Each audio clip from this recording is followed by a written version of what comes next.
All right, here he is.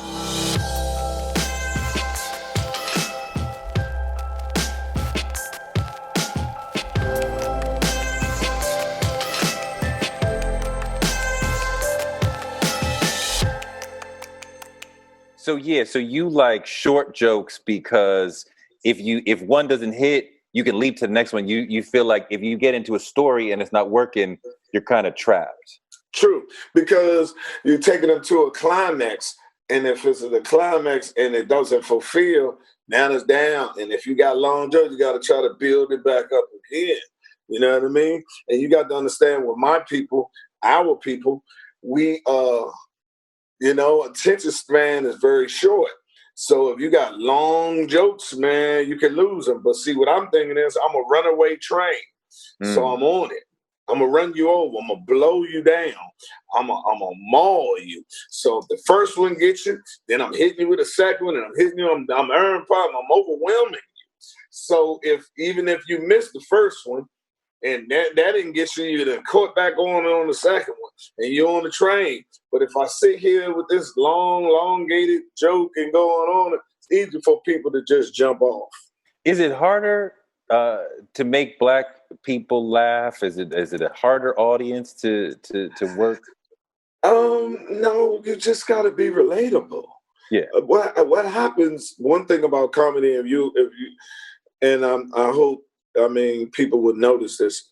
If you see the great comics, once they make it to movies and TV, the reason why they stop doing comedy, because their constituents that, our people don't share the same experiences that they're staying. So you can't sit here and stand on stage and talk about something that is not relatable to your clientele.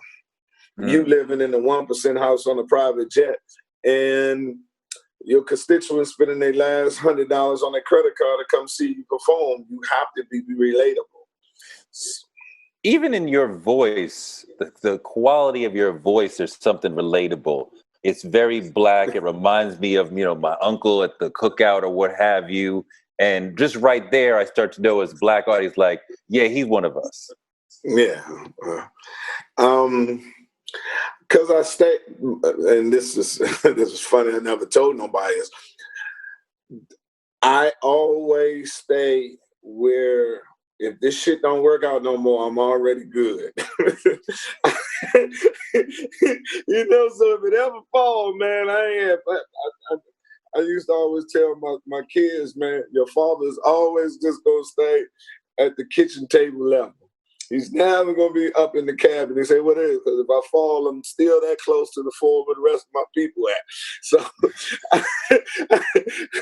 I ain't got far to fall. I can see the floor, so I know what's going on down the floor, so I stay relatable. And, the nuances that comes along with it, despite, God, thank you, the blessing he gave me with this financial situation I have, I never, ever go to that atmosphere with it. You mean how you look at and take care of your money, or you mean like your humility?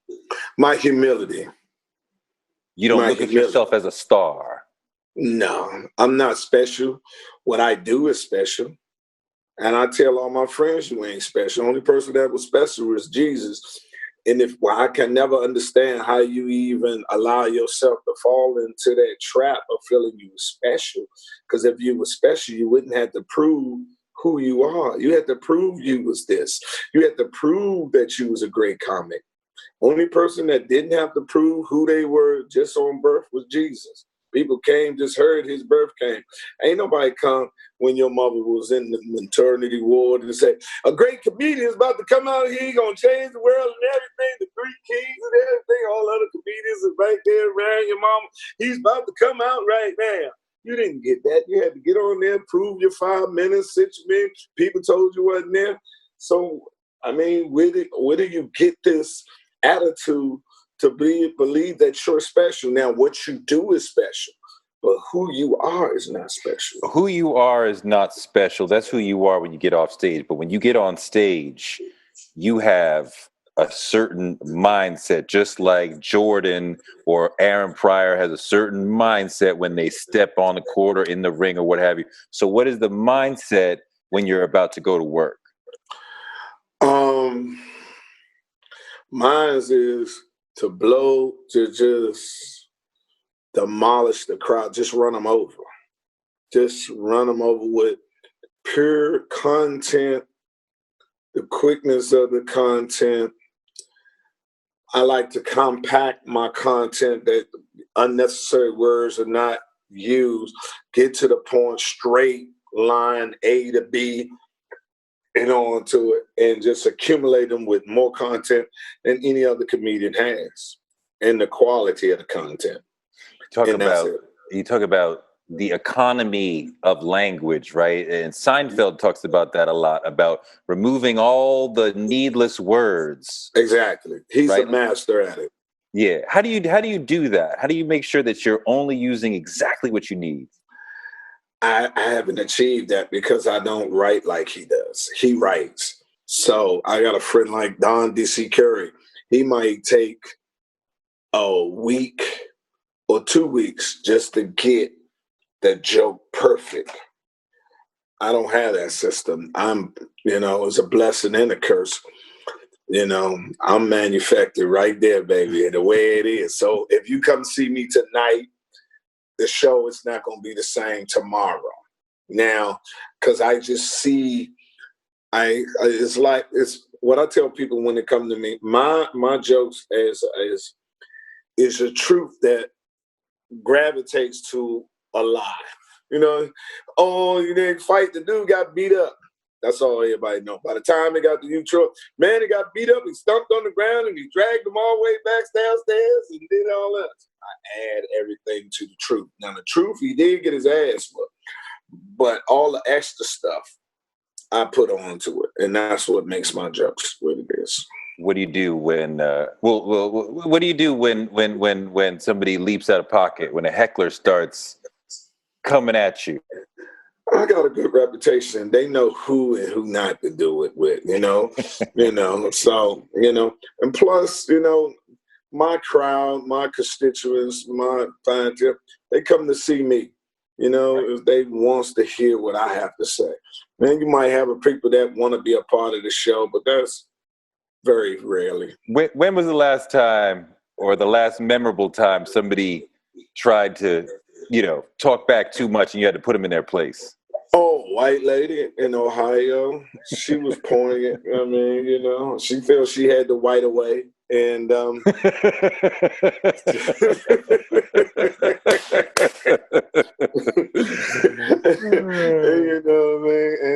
had to let her know.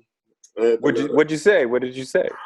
Well, I can't remember because none of mine's rehearsed, but to put it on to let her know, she's entitled. I remember the last thing I told her. I don't know how much it costs for you to get in, but it don't cost you nothing for you to leave. I remember I told her that, and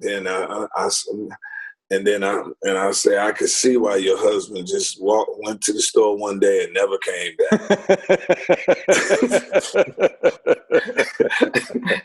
Catch the kids on top of their heads. Why daddy crying when he's going out? He's just going to get some milk and everything. No, you ain't going to get no milk. He said, either leave now, or just straight up drown your ass. White men don't get no divorce. They kill their bitches.